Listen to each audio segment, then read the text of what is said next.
Welcome back. We are at episode 6 of the Jigsaw Blogs and our audio commentary tracks. This one we get to talk about the story of Jigsaw. Again, shout out to Luke for this thumbnail that you see right here. And before we get into this episode, I just want to clarify some things about it.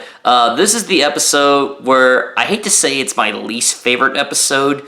I think there's actually one more episode that I really can talk about, but essentially not to say this episode is bad or anything like that, but I can just go on as we get to it. But this is essentially the time where we talk about, what the audience already knows, but we're actually sacrificing an episode for you just so you can get the character and Jacob can get caught up to everything that happens in the Saw. Basically, it's what you should know already. But let's go ahead and talk about it anyways, and let's get started with episode 6. Oh, so times have passed. We're in August 12th of 2018, so that's a big tide jump. That's almost like 10 months, I want to say. And, oh, the beard. I actually, this was actually, believe it or not, this was filmed in September, I want to say.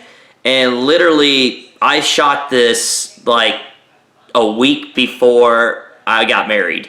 So my wife, who is not a fan of me growing a beard, some of you may like, I actually don't mind growing out a beard, but this was actually done, I think, with like 3, maybe 4 weeks. I actually have grown beards before, it takes a little while, but yeah, this is like 2-3 weeks without shaving, and yeah, my wife every day just gave me the look like, when are you going to shave? When are you going to shave? Please tell me you're going to shave before our wedding. And I had to reassure her that I was going to shave before our wedding.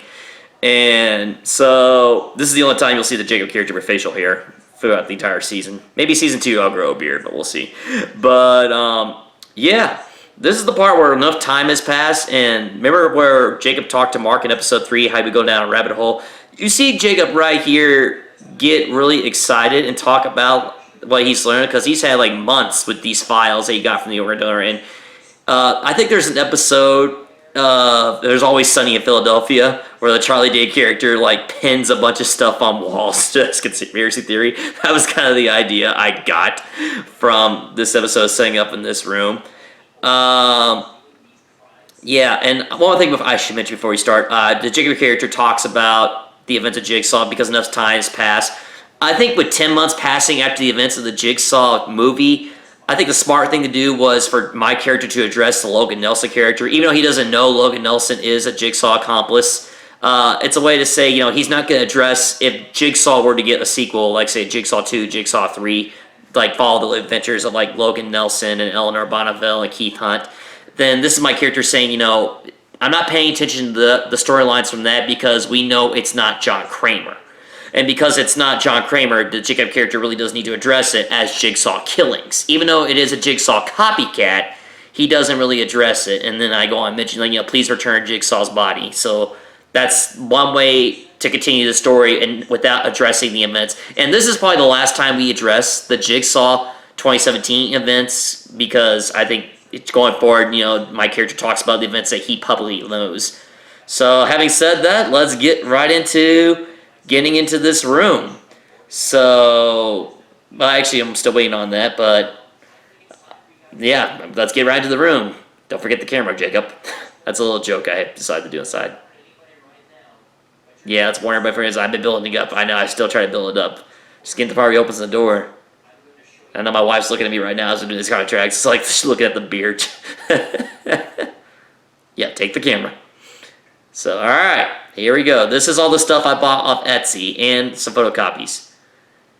Yeah, so take a look at this room right there. Yeah, that's a lot. So we put in order from left to right. The events of Saw 1, Saw 2, Saw 3, Saw 6, Saw 3D, all the Jigsaw survivors, all the fallen officers, a little bit of Jigsaw right there. If you really pay attention, look really above, there's Logan, Eleanor, Keith. And that little spot right there above my door, that's a little reference to The Shining. Says, all work, no play, makes Jacob a dull boy. It's a little Simpsons quote right there, as well as off The Shining. One of the cool things I was actually happy to see with the bag right here, there's 2 bags, 2 boxes. The first one I talk about is getting the Bobby Dagan book. I really like dressing that because Bobby Dagan is probably one of my least favorite characters. That's actually a book, and I actually taped his book cover there. But yeah, Bobby Dagan is probably one of my least favorite characters in the entire Saw franchise. There's a video Mark and I did on it on our Sawtober channels if you want to check it out. But yeah, more tape players, video cassettes, all the stuff right there. That's just stuff from my file cabinets and mails and stuff like that. More cassette tapes. Little tease to the Saw video game in episode 7 in that one right there. And the tip tap. And there's the same box. There's the bag. And one of the cool things I thought about was, do you remember in Saw 5 where Strom walked around with the bag where he stole from the FBI files?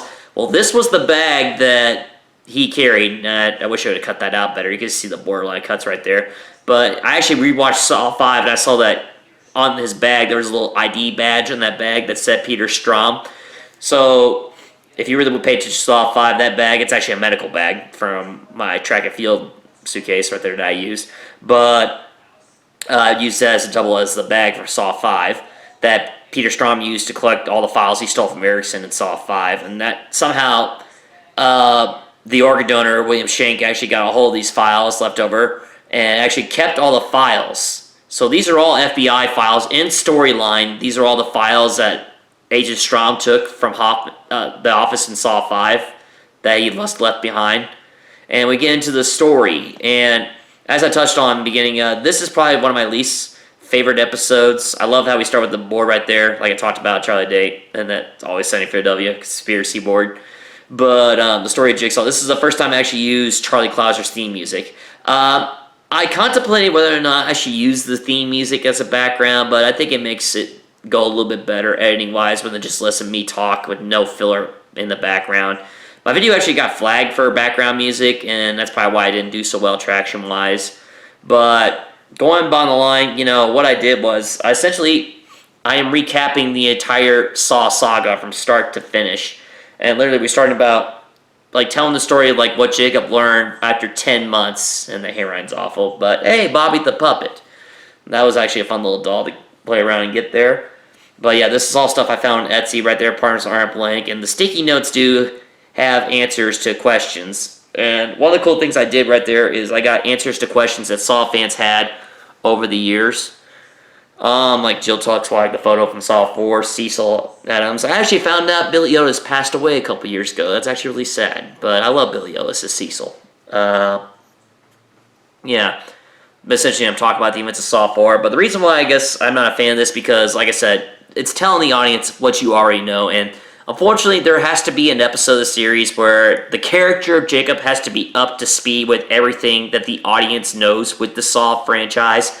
So I hate to say, this is that episode where, yeah, you could have done so much better, tell us what we don't already know, but it's a way for the Jacob character to show the audience that he knows all the events that happen in the Saw franchise, and he's bringing it back from there, like the story of Jigsaw and Cecil from the research that Jacob gathered for all these years. So that's essentially what we're doing right now. And another change I wish I did, go back look at this. Basically what I did is I took pictures, because originally I took the video camera and filmed each one, but I didn't have a tripod, so the camera was shaking so much, and it was just a pain to edit. So what I did was I just took cameras. This one right here is huge. Masaku Ito and Ryan Navarro, these are pictures right there. This is actually from the Saw 2 video game. If you go back to the Saw 2 video game, there was a file very early in the game where it mentions Tap talked in his case files, Masato Aiko and Ryan Navarro. Basically, they were in a tug-of-war trap, and they would pull each other into it. That is referenced in the Saw 2 video game. And one of the things I did was, and one of the questions audience members have is, how the heck did Hoffman get a video of Billy the Puppet if Seth Baxter was one of the early Jigsaw victims? So what I decided to do is I referenced the Ronnie Navarro and Masako Ito trap from the Saw video game and used the Billy Puppet from that because Hoffman got to that. Yeah, there's the key from him in his envelope. But that's what I essentially did to answer the question. Just take the tape from the video game, and we're going to see the Billy doll that Hoffman used in Saw 5 is the footage from the video game. And so that explains that continuity. And that was one of the biggest continuity flaws. How the heck did Hoffman get a Billy doll if John hasn't started using Billy tapes in canon to the story yet in the time Saw 5 came out? So that answers that question right there. So There's Dr. Gordon. You have pictures of that and Adam in the Saw bathroom along with Zep panel. Stuff you already know. But the footage of you see right there of them in the bathroom, I mentioned like in the last episode video of the Jigsaw Rules website, the video camera in Saw 1 was recording Adam and Dr. Gordon, and plus they got the footage from Dr. Gordon's house, because keep in mind, the police would have had footage to Zep Hendel's recordings that he set up in Dr. Gordon's house when he held Allison and Diana hostage right there, as you see. But yeah, those are still footage from the camera. Like you see that shot right there, the camera. That's from the bathroom from Zep. So visually, if they didn't get it from the Jigsaw Rules website, then they would have got it from the live feed from Zep's cameras inside Dr. Gordon's house with Allison and Diana. So that explains how that footage got leaked online of the bathroom games, and that's how the audience would know. So that's kind of way I tried. Again, this is the point of the series. I try to answer questions that Saw fans have.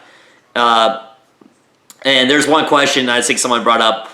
Have you ever seen the episode of Dragon Ball Z Abridged where Vegeta and Frieza are talking, and Frieza was telling how he blew up Planet Vegeta to Vegeta, and basically you go into a whole episode of Bardock's story line, how Frieza explains his whole story, what happened there, and then Frieza goes, and then I blew the planet up, the end, and Vegeta just stone cold stares at him and goes, how'd you know about the episodes, or how'd you know about the events that you weren't a part of? That's essentially what this is right here. Even though Jacob wasn't a part of the events, he could have easily put 2 and 2 together and stuff like that. Right now we're talking about Saw 2. And I will say this right here. Jacob does not know Dr. Gordon is an accomplice. And same thing, he doesn't know about Logan Nelson either. But yeah, these are pictures from Saw 2, from Etsy, Daniel Matthews, Eric Matthews and stuff like that. Carrie, found by Carrie, Daniel Matthews, Amanda Young. Pictures that you can zoom in and go from there. But having said that should be a lot of fun right there. Yeah, we're still talking about Saw 2 right here. And like I said, I'm looking at right here. That's another Batman quote from Gotham. I did it right there. Pay attention to the twist, makes sense. Hoffman, yeah. And Art Blank. Art Blank actually does play a big part in our storyline, as you talked about in episode 20. Have you seen with the Anthony McDonald character? I haven't really decided if I was going to use the Anthony McDonald character until probably later on. This was still at the time where, I was, again, this was filmed like in August or September, like before my wedding in October. I didn't know which characters were I knew we were going to get to Corbin Dinlin. I knew that. But I didn't know if there was going to be any other characters. It wasn't until I actually met Bryn, who I will let you all know, our next episode, for episode 7, we will get Bryn Damai to be a part of our commentary tracks, and we'll talk to her about that. But I didn't know if I was going to get any more characters other than just the Corbin Dinlin character. But yeah, this is like a reference going back, recapping the events of Saw 3 right there. The whole Dinlin and stuff like that. It letter from Saw 6, Hoffman, and yeah, recapping all the events Killed by Blocks. But yeah, Art Blank, I think it was really cool to go back, and as I sit back and watch this episode now, it's really cool how you're trying to keep things. And one of the fun games, we're still reviewing Saw 4. One of the fun things I like to do with people with Saw 4 is, like, I want to ask people, in 3 to 5 sentences or less, can you please explain to me the entire plot of Saw 4? And really, there's like 4 key events that happen in that movie. And this is, as you can tell as I'm editing right there, I go from Strom to Hoffman to getting a meat plant and the 10 bodies recovered and Perez and Erickson and all them. Yeah, that's just all the stuff that was going on. Amanda's dead and all that stuff. All this happened in that movie. That's because the Saw 3, Saw 4 twist being put together. Going into Jeff and stuff like that. I guess I could talk about this now. I actually did, as we're talking about, getting more cast members and more characters, I did reach out to the original actress who played Corbin Dinlin, Neve Wilson, and she was very nice. I did hear back from her. I did get like a tweet post from her saying, I reached out to her, hey, is there anything come back? And of course, this is the part of the time where I found out that people work for SAG. And if you're a part of the Screen Actors Guild Awards or any kind of unions, then I found out actors can't really be a part of anything that's non-union or anything part continuity. So if there's my advice to anybody listening to this, if you really want to get like people to come in your fan films or something like that, or if you're doing low budget movies, you really got to check with SAG, because some of these Hollywood actors, like these actors you see in Hollywood, even if they're not big names, if they're a part of the SAG actor union or stuff like that, they cannot really work on independent films without people like going through stuff like that. It's just a long process.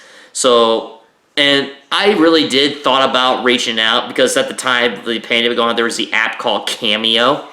I really thought about reaching out to Dina Meyer and Betsy Russell if they wanted to make like a cameo as their characters. And then this is the part where I found out that, yeah, just because, you know, they star in stuff, they can't do promotional stuff. So, yes, I did reach out to Betsy Russell. I did reach out to Dina Meyer. And I did hear back from Dina Meyer. And Dina Meyer pretty much said the same thing that Neve Wilson said.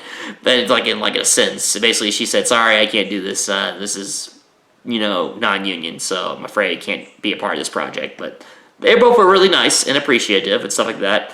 And Neve, to her credit, like, you know, she actually reached out when we did episode 12 with Corbett Demlin. She actually really liked the post and shared it, that somebody else was willing to take on the character she played in Saws 3, 4, 5, and 6. And she was really happy with that. So I haven't spoken to her since, but like I said, Neve, if you're listening to this somehow, like I say, I appreciate all you've done, and thank you for your support and stuff like that. And it meant a lot at the time, just reaching out to some fan on YouTube, you know, going through the work. But we're on Saw 6 right now as we're doing the commentary tracks, as we're recapping. I think one of the things that really helped, I actually, going back, I wrote this down. I actually watched the IGN review of Saw, explain the entire Saw franchise. I think that's like a 20-minute long video, and I had to condense. Like, you know, how do you explain the entire Saw franchise in like 15 minutes? It's hard because there's so much. And not to mention how it's all out of order. And not to mention, you can't just go off what you, the audience, know in the movies. You had to... Actually, I love this line right here. Why I hate the Bobby character.